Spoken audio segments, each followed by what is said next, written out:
Hello, everybody, and welcome to a quick live video here in advance of the Damage Report show, which is coming up very soon. And I'm going to give you a preview of what's going to be on that episode, and it's really going to be something, I think. So you're definitely going to want to see it. But before we get to that, I want to talk just briefly about an interview on Fox News. There's no real difference between that and the business.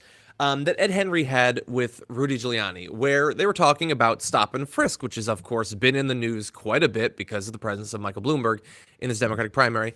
Thank you, everybody. Hello. Joseph, that's very nice of you.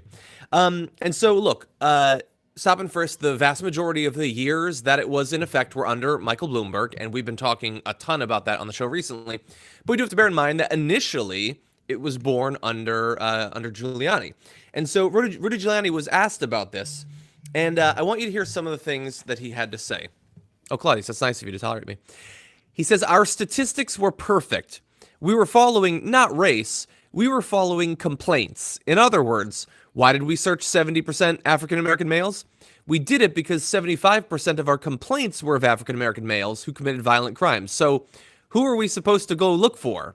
In other words, the African American community was selecting for us who to go look for. Which, look, so that last comment is 100% just victim blaming. It's their fault because they're bad and they do bad things.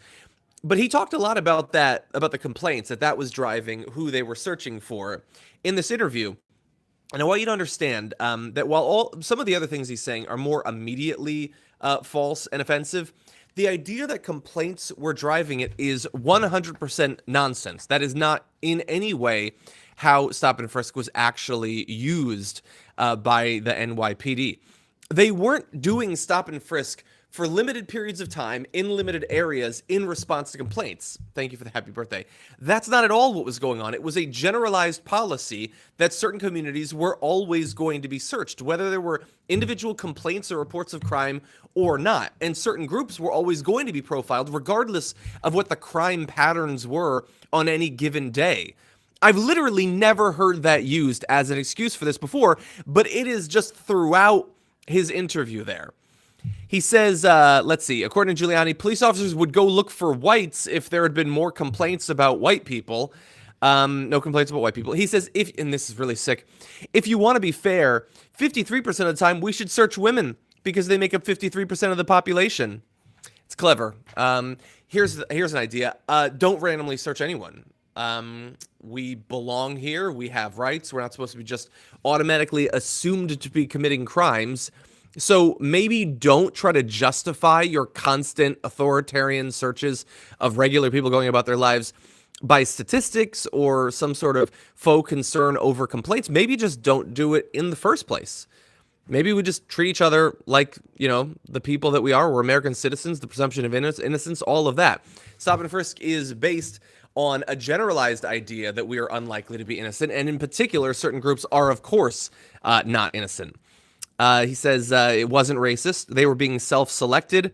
Again, victim blaming. Most of the people that told us the race of the suspected criminal was black were black people because it's about 80% black and black crime. So again, the whole thing about the complaints means absolutely nothing. But now he's saying, look, if we were searching people disproportionately on their race, it's not our fault. It's not the cops' fault.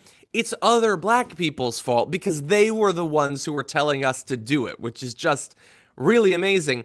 And so far as we can see, there's no evidence that the NYPD keeps statistics of the racial breakdown of the people who complain about crimes or lodge complaints with the NYPD. So there wouldn't be any data for him to make that evaluation on, so far as we can see. And here's the thing. It is very easy to see Giuliani's explanation there as, come on, that's just insane. It's obviously racist. It's not based in the data. It's very convenient for you that certain groups are going to be, victimized by this policy, and it doesn't affect you or the people you know. But one of the reasons why I'm glad that Giuliani is going on the news and talking about this is that he is defending it in basically the exact same way that Michael Bloomberg has. Look, that whole thing of that's where the complaints are, who should we be searching, that's where the crime is. How is that different than what Mike Bloomberg has been saying over the past 5 years, or I guess 6 years since it was ruled unconstitutional? It's the whole Xerox argument. That was the argument that Rudy Giuliani was making, which is sickening and sad, not just because it's racist on both of their parts, but you should be able to come up with some sort of better explanation than a guy who is clinging to the last vestiges of sentience like Rudy Giuliani.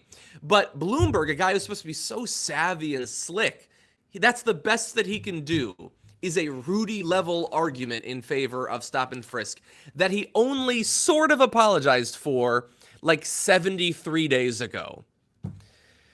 Just amazing. Really fast. I do want to mention one other thing. I know we don't have any time. So I saw, I occasionally would go to Mediaite in the morning. Yeah, let's see if we can get to that 1K likes. Let's break the stream, everybody. You know what? Click that like. Hold on. Calvin says, you have these live streams during my company's daily stand-up. Could you get a sign language interpreter in a little box in the corner? Because lip reading just isn't working for me.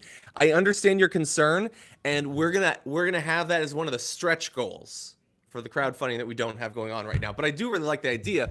I honestly think that sort of accessibility for, you know, cases outside of just your own would be a really good idea.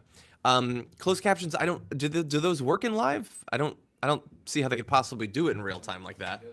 They do? At least on the pixel. What I'm saying right now, is it at all accurate? I'll tell you, keep talking. I mean, I don't want to put a sign language translator out of work, but does it really work? That is amazing. Okay.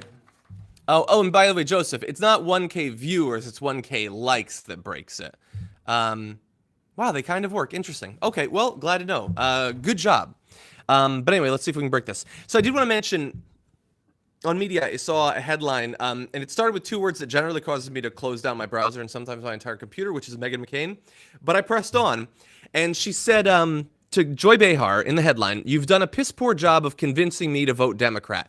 And so, look, I felt like I knew what this article was about, because how many years now have we had of Meghan McCain giving Democrats advice on what they should do, coming from a woman who despises the Democrats, would never vote for them no matter who they nominated, all of that. It's working? Okay, let me look at this on his phone and I'll talk. Now they nominated all that's working. Okay. Hello, everyone. This is John, and I'm reading my own voice in text.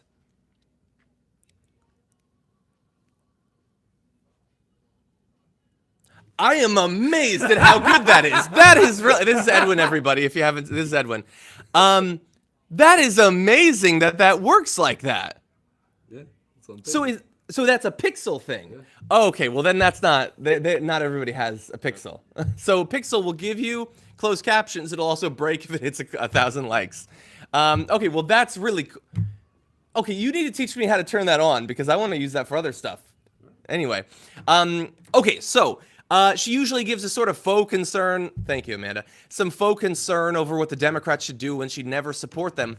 But I read this article, and they were talking about Mike Bloomberg, and I agreed with Meghan McCain. And so Whoopi Goldberg said that basically Bloomberg is not going to be on the debate stage, which I'm going to be talking about with Jordan Ewell later on in the show today. And he's probably going to be hit for a lot of the things that he said. And McCain says, you know, the way that he's running for president has been really cheap, but finally he's going to have to be on the stage. And of course, she said he's finally going to have to man up.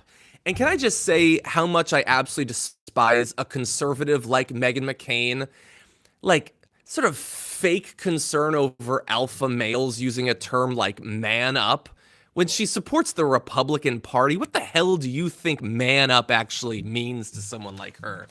And so she's like, she doesn't like Trump or whatever, but she totally believes all this bullshit right-wing masculinity nonsense that leaves guys incredibly scared of everyone who doesn't look exactly like them. Anyway, I'm not going to go off on that whole rant, but I don't want to hear anyone use the term man up non-ironically, and she's about at the bottom of the list of people that I want to hear.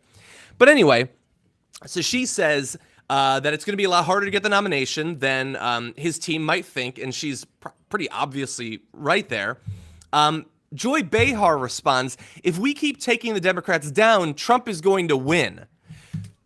So in response to Meghan McCain pointing out, like, this guy's going to get attacked a lot because he said a lot of terrible things, Joy Behar, who sometimes is the reasonable one, says we shouldn't criticize him because that's how Trump wins. No, we should just let him slide through with his record and statements and all that stuff that we've been going through. That makes sense. And she responds, Meghan McCain responds, if Democrats don't take him out, Republicans will. And she's right. Like, that's actually good advice on The View from Meghan McCain. You want to go up against Trump and you want to take the moral high ground. I don't know if this is going to be the guy. That's right. And in response, Behar lists a whole bunch of Trump's controversies. Okay, I get it. I've done that. You're completely missing the point. We don't want someone who is comparable, even in a loose sense, to Donald Trump. Like, Meghan McCain, I guess like how a clock is right twice a day. Basically, like, she's hit, this is the day when she actually understands better than anyone else on the panel what is actually going on in politics. And Behar, her like knee-jerk need to make it instead about the Republicans. Like, no, that's what we're trying to get out in front of. And Meghan McCain is giving good advice for this. Now, look, they go on. We're not going to go through the whole thing. Maybe we'll do it later on in the show. Because this is just amazing. And, like, I don't watch The View. All I hear about The View is from articles like this. Like, are they honestly lining up behind Bloomberg other than McCain on The View? Because they think, well, Bernie's too scary. This is our Hail Mary. Maybe this is the only way that we're going to stop Bernie and then Donald Trump. That is madness. And unfortunately, they reach millions of people every single day. And those people might be protected from making a horrible choice thanks to the last-minute intervention of Meghan McCain. That's insanity. Anyway, I got to run because we only got 9 minutes. But Jordan's going to be joining me. We got a candidate coming on too. I've got something I'm going to close out the show with. It involves Bernie Sanders. I just have some thoughts. I want you to see this video, okay? Because it affected me, and I think it might affect you too. With that said, I got to run. Thank you for joining me on this live stream. See you soon.